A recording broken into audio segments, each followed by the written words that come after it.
Yeah, golden moments for me. You know, I just like doing something like this is amazing. It's you know, it's not even work; it's just enjoyable. But it's sad to see, really. It's like, you know, it's not what it was. I think it's the time now for someone passionate like myself to come in and breathe some life into it.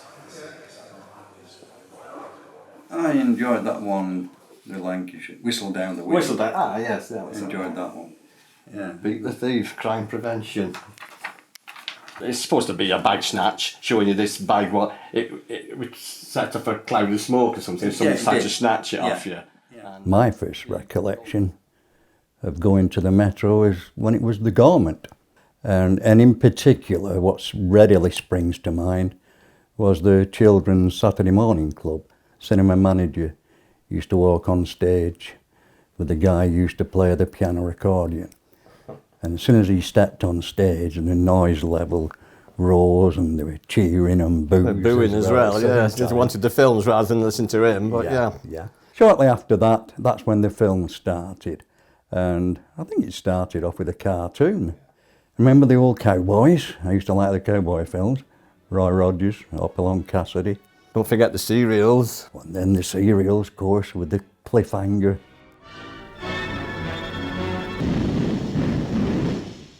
I mean, this is 1950s. These were all from what, 1930s? Batman, Flash Gordon, all that. Yeah. When I used to go to the cinema, I kind of got drawn into the film. You do get drawn into it. Yeah. Family entertainment at the Metro. Oh, and the Palace Daily Bridge. Labyrinth was good, yeah. The building itself was erected for a ducking field man, William Bowker Holt.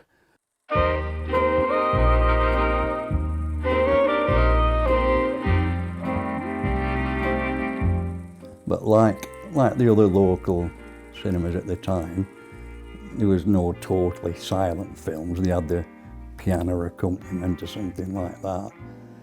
The Majestic went one better than that. They didn't have a pianist, they had an organist. And they also had an orchestra. Upstairs, they had a cafe, and then they had something what was called the Palm Lounge. And they started to hold dances there. These people would come out of the auditorium, like watching the film, go upstairs, take part in the dancing.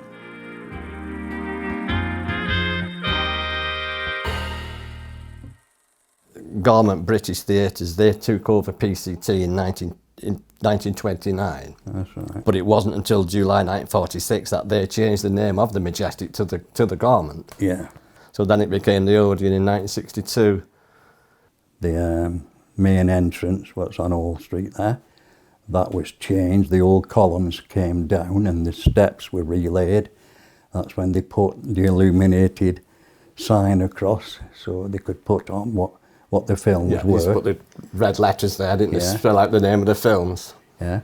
Well, cinema was still in decline going through the 1970s, and that's when John Downes stepped in November of 81. Yeah, he reduced the admission price, didn't he?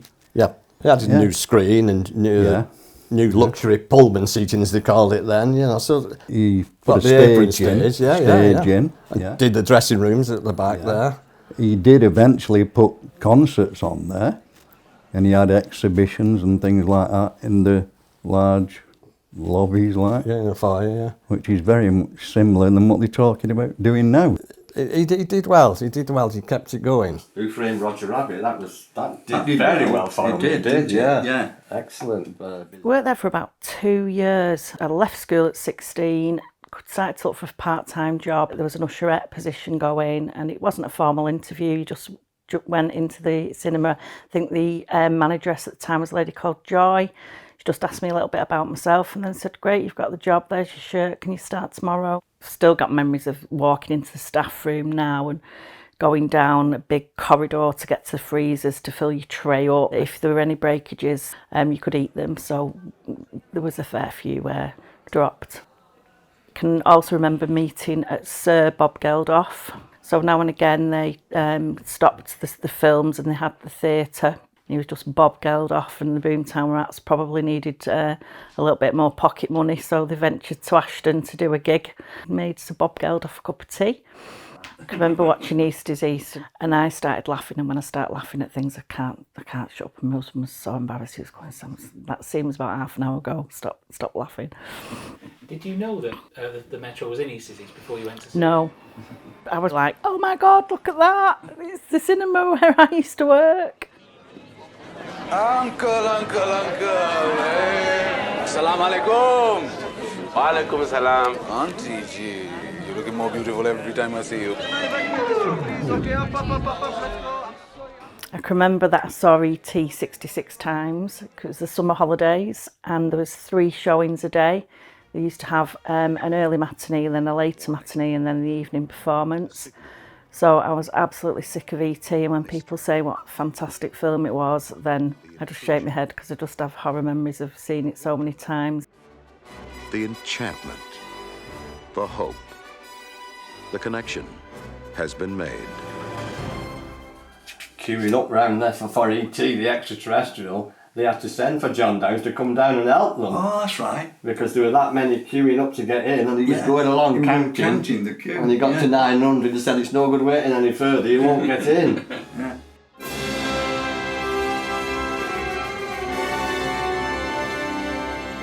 I think the Metro did have a sense of community, and it was everyone knew each other, and it was very family orientated as well. You know, and you used to walk in and the hot dog smells and the popcorn smells and the smoking smells at the time.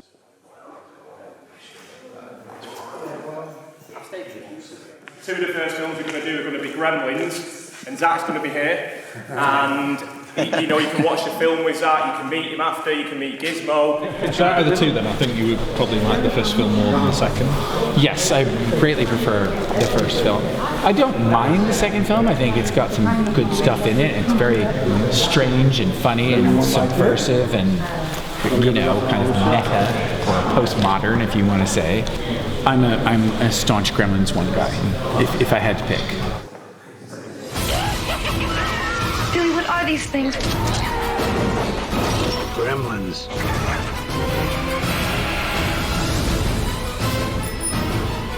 How come a cute little guy like this can turn into 1,000 ugly monsters?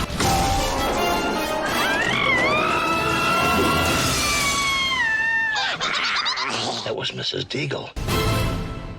The thing is, everybody remembers the popular films, you know, your Star Wars and things like that, but there wasn't enough of that for 52 weeks in the year. Yeah. But a good, successful film, be retained for a second week, a third week. But while they're doing that, they're also missing that following week's film. So they could be lagging behind, you know. Eventually, with the looming of the multiplexes, I think that was probably the nail in the coffin for John. It's just something missing. It's not quite the same, but that's nostalgia, isn't it? You know, what was the last film screen there? The Man Who Sued God with Billy Connolly. Billy Connolly, yeah. Literally a handful of people in, you know, sad. Oh, it's just what makes me all goosebumpy. I can remember going down there and putting the fire chains on, and just looks so much bigger. And we're going to basically use the building as a multi-purpose building. You can't do one thing here, I don't think. I don't think you could just do a classic cinema and it'll work. I think we need to do a bit of everything. It's going to be a live music venue. You know, we're going to do like mini exhibitions in here, private hires, even dance nights. You know, it's going to be a bit of everything, basically.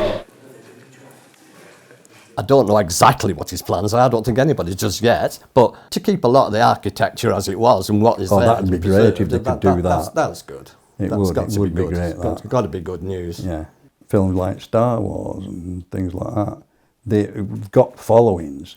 If you have special showings at that, people will go along for the Rocky Horror and dress That's up, right, won't they? yeah. And things like that, you know. You can even have a sing-along The Sound of Music and dress up as a nun these days.